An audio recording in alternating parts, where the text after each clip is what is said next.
Bonjour les amis, nouvelle vidéo aujourd'hui pour retrouver François Asselineau qui a pris bien sûr la parole par rapport à l'affaire Epstein. Et je dois dire une chose, François Asselineau se montre bien plus courageux que d'autres car lui n'hésite pas à aller justement dans les profondeurs dans cette affaire et à nommer les choses et on va l'écouter justement. Mais juste avant, comme d'habitude, n'oubliez pas de vous abonner, le like, le commentaire, le partage, le boost. Vous le savez, ce style de vidéo n'est pas valorisé par YouTube et ma chaîne a totalement été shadowban, donc j'ai réellement besoin de votre soutien. Allez, on écoute François Asselineau et on en parle juste après. La question qui vient d'être posée, évidemment, c'est la question fondamentale, en tout cas qui agite beaucoup l'actualité, qui est les suites des dossiers Epstein.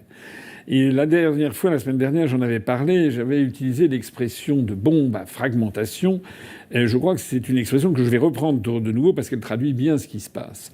Il ne faut pas penser que c'est une affaire, une grosse déflagration brutale, comme un événement considérable, et puis quand les choses vont se tasser, et puis voilà, et puis petit à petit, le cours de la vie va reprendre son petit bonhomme de chemin. Non, je crois que l'affaire est une affaire extrêmement grave parce qu'elle est multidimensionnelle, ça concerne vraiment de très nombreux sujets, et puis c'est une espèce de...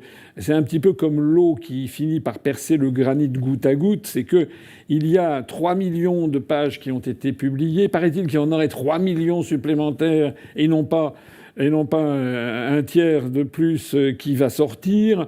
Les 3 millions de pages, ça défie l'esprit humain de pouvoir lire 3 millions de pages en quelques heures.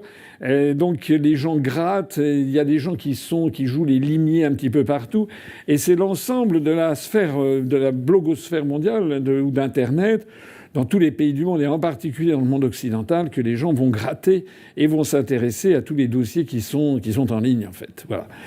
Donc, il y a un phénomène que vous avez noté, je pense, c'est que par rapport à la semaine dernière, eh bien, tous les jours apportent son lot, comme une espèce de volcan qui vomit des scandales. Tous les jours, presque toutes les heures, on a des nouveaux scandales qui apparaissent. Aujourd'hui même, enfin, entre hier et aujourd'hui, on a appris qu'il y avait un diplomate français qui s'appelle Fabrice Heidan qui a été mêlé, dont le nom a été prononcé. On apprend que ce monsieur, il a été très proche d'Epstein. On apprend que non seulement dans le courant de ses activités de diplomate, il envoyait des informations, il travaillait à l'ONU. À New York, donc dans la délégation française, il envoyait des informations confidentielles de la diplomatie française à Epstein, sans doute, ou à d'autres sources. Enfin, c'est inimaginable. C'est véritablement de la haute trahison. Et puis on apprenait que c'était pas tout, c'est qu'il avait consulté, il paraît-il, il était un aficionados des sites pédopornographiques. C'est le FBI qui aurait prévenu l'ONU.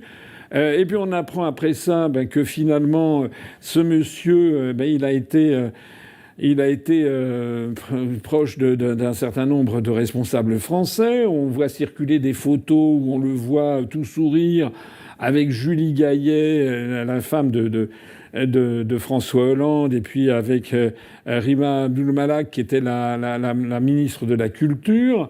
Et puis après ça, on découvre aussi que c'est quelqu'un qui en fait aurait la double nationalité française et israélienne. On découvre qu'il a fait son service militaire dans le cadre de ça, ce qui pose quand même un problème absolument inimaginable. Enfin, est-ce que les Français sont conscients d'avoir des diplomates qui ont une double nationalité, que ce soit avec Israël ou une autre d'ailleurs, hein?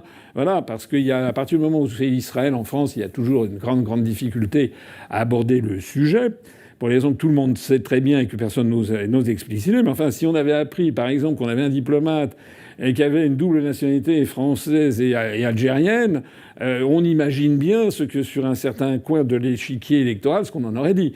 Voilà. Donc au passage, ça pose un problème. C'est un peu un problème accessoire, mais ça fait quand même un problème fondamental. J'avais déjà eu l'occasion de le dire dans mon programme présidentiel.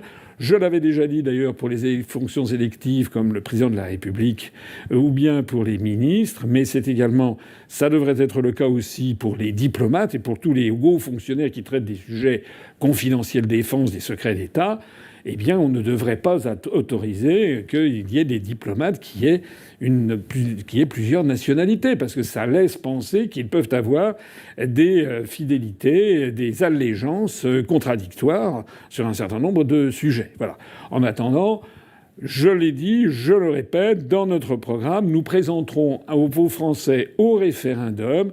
On demandera au peuple français ce qu'il pense, oui ou non, de la question de la double nationalité pour un certain nombre de professions. Président de la République, ministre, les députés, les sénateurs, et puis les diplomates, et puis les directeurs, par exemple, d'administration centrale ou au ministère de la Défense. Ça va de soi.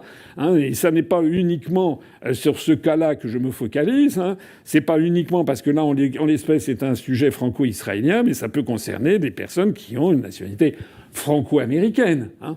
On sait qu'il y a eu des ministres qui avaient la double nationalité franco-américaine. Enfin, il se murmure beaucoup, je ne sais pas si c'est vrai, que par exemple, la présidente de la Banque centrale européenne, maintenant tête de la BCE, eh bien, elle a vécu 20 ans, 25 ans aux États-Unis, alors elle a la double nationalité française et américaine. C'est quand même important. C'est quand même important. Il faut que les Français décident. Et ça sera pas moi qui déciderai, ça sera le peuple français qui le décidera. Voilà. D'ailleurs, j'aimerais savoir que tous les responsables politiques des autres partis disent ce qu'ils en pensent aussi sur cette question. Je termine sur ce sujet pour en revenir au sujet fondamental. Donc on a appris cette affaire Haïdar, de ce monsieur qui, paraît-il, alors par ailleurs fournissait, si j'ai bien compris, des contingents de prostituées à Epstein. Enfin, l'affaire est tellement scandaleuse et tellement sordide que le ministre français des Affaires étrangères, monsieur Barrot, a annoncé qu'il saisissait la justice.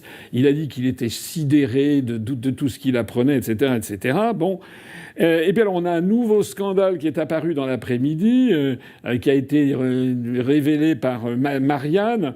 En fait, il y avait un site, je crois que c'était Tribune Populaire qui l'avait sorti la veille, mais c'est que on a appris qu'en fait les autorités françaises connaissaient un certain nombre de choses très fondamentales sur le dossier Epstein depuis 6 ans, puisqu'il y avait eu des descentes de police dans l'appartement d'Epstein qui était avenue Foch, au 22 avenue Foch, et là il y avait eu des saisies, je suppose, d'ordinateurs, etc. Ils avaient découvert. Et donc il y a des informations que détient la police française depuis 6 ans sur Epstein et sur tous les réseaux et toutes les connexions qu'il avait dans la haute administration française, dans le personnel politique, et personne n'a bougé.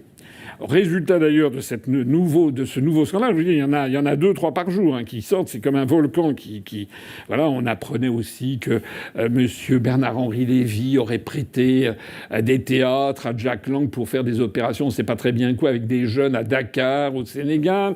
Voilà. Enfin, vous regardez. Je ne sais pas si vous avez le temps de suivre tout ça. C'est assez dingue, en fait. C'est dingue, et j'ai le temps. Parce que François Asselineau, bien sûr, parle de toutes ces personnes qui fouillent, qui prennent le temps. Effectivement, 3 millions de documents, c'est de la pure folie. Aucune personne, et même aucune équipe, que ce soit de journalistes ou aucun média, personne n'a la capacité d'aller regarder les 3 millions de documents. Et en plus, il n'y a pas d'ordre, donc c'est très compliqué parce que vous pouvez trouver un premier document et retrouver un autre document par la suite qui fait la liaison avec l'autre. Et entre-temps, il y a bien sûr 10 000 documents, donc ça prend beaucoup de temps, et c'est pour ça que je consacre beaucoup de vidéos sur ce sujet, parce que justement, il faut que nous, on soit ce fameux volcan. J'aime beaucoup l'expression et l'image utilisée par François Asselineau. Moi, j'avais utilisé une autre image. Il faut remuer la merde pour qu'elle remonte, en fait, pour que l'odeur, bien sûr, remonte à nos chères élites. Parce qu'effectivement, on l'a appris. La France était au courant de tout. La France avait tous les documents. Donc, qu'a fait la France ? La France a-t-elle fermé les yeux parce qu'une grande partie de son élite, qu'elle soit politique ou autre, eh bien, était dedans ? Ou alors, est-ce que le gouvernement français, est-ce que les services français ont utilisé ces documents pour les faire chanter ? Et au vu de la situation politique du pays, vu que personne n'ose s'immiscer contre Emmanuel Macron, on peut légitimement se demander si cela n'a pas été utilisé par le pouvoir et par les différents services. On est vraiment dans une affaire, comme le dit très très bien François Asselineau, dingue. Et le mot dingue n'est pas assez fort. D'ailleurs, souvenez-vous, on avait appris que l'ancien conseiller de Nicolas Sarkozy, M. Colombe, avait des liaisons directes avec Jeffrey Epstein. Eh bien, nous avons appris également hier qu'aujourd'hui, vous savez pour qui il travaille? Pour le Rassemblement national. Et oui, il est le conseiller en politique étrangère de Marine Le Pen et du Rassemblement national. Du coup, on n'est pas étonné que le Rassemblement national, vous savez, le grand parti d'opposition, ou qu'alors un parti comme Reconquête, n'ont fait aucun tweet.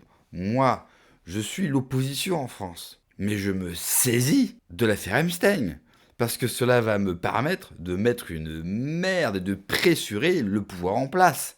Non, eux n'évoquent même pas l'affaire. Il n'y a pas un seul tweet, que ce soit de RN ou de Reconquête. Alors, le RN, ça, eux, on a très bien compris le pourquoi, du comment. Et puis, pour le parti d'Éric Zemmour, eh bien, c'est compliqué. C'est compliqué parce que ce soit Éric Zemmour ou encore Sarah Gnafo, ils appartiennent à une certaine communauté.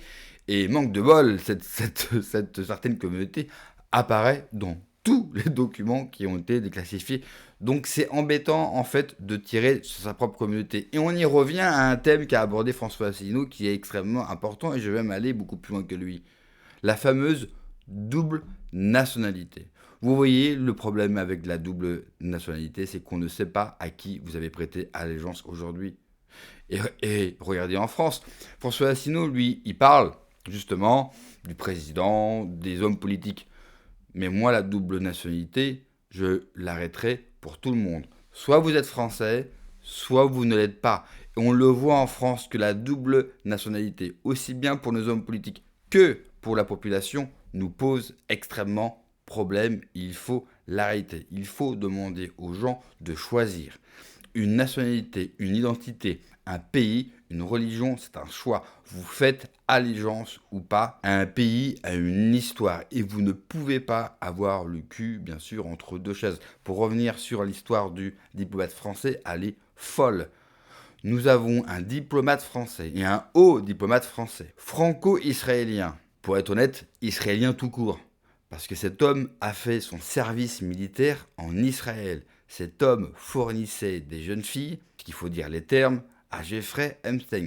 Cet homme n'a pas été arrêté. Et au moment où je vous parle, il est toujours diplomate. Alors oui, le ministre des Affaires étrangères a dit qu'elle allait saisir le procureur. À l'heure où je vous parle, aucun procureur n'a été saisi sur l'affaire Jeffrey Epstein. Et mon petit doigt me dit que personne n'a envie de saisir n'importe quel procureur. Mais bon, en même temps, on connaît le lien extrêmement intime entre la Macronie et la magistrature. Donc même s'il saisissent un procureur, rassurez-vous, il n'aura pas envie d'aller plus loin ou de chercher plus loin. Quand vous voyez le buzz, l'histoire que cela fait en Angleterre, aux États-Unis, chez nous, on n'en parle même pas. Pire, vous le savez, la version officielle, c'est les Russes.